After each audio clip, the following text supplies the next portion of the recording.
General David Bice began with good news for Guam, saying the National Defense Authorization Act for fiscal year 2009 includes a very important provision for the island, and that is the U.S. Maritime Administration has been identified as the lead agency in the upgrades and modernization of Guam's only commercial ports. And what that means for the people of Guam is there is a federal entity that has been singled out and identified as the principal point of contact for federal funds and in port expansion and modernizations. Bice says his office submitted a draft master plan to Congress on September 15th of this year, outlining critical issues and important dates, providing progress reports and requirements.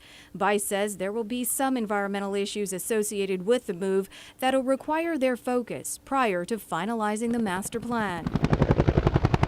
We know that as we work in the environmental analysis that we will have to be building in buffer spaces for critical habitat and the like there, so it will take on a different shape than what you see in the draft master plan today. Meanwhile, the state of Guam's infrastructure will need to be balanced against the needs and requirements of population growth that the military buildup will bring.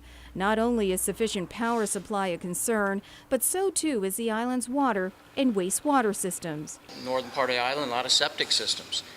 We don't want to add to that burden of the aquifers today or the wastewater systems. So we're looking various options, again, an interim solution and a final solution to apply so that we're not overburdening the citizenry of Guam. Jackson says his role is to bring all of the pieces together, the environmental, operational, and funding, to come up with the best possible end state. As for the cost of the move, General Bice explains where the General Accounting Office came up with a $15 billion figure, which is substantially more than was first discussed. The $10.2 billion is building facilities in Guam. It does not include the actual cost of moving families and household goods and cars and dogs and all of those down to Guam. In addition, there's going to be operations and maintenance costs. The overseas housing allowance that had to be paid here. So all those costs are unfunded. 2010 is the target date for the master plan to be finalized. In that year, we may begin to see the construction associated with this buildup.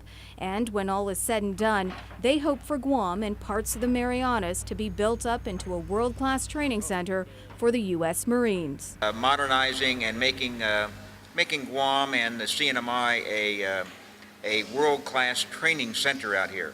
So those have some costs associated with that, and they're not programmed. So the $15 billion was really associated with those unprogrammed costs, or unfunded costs, if you will, that looks out over the long time.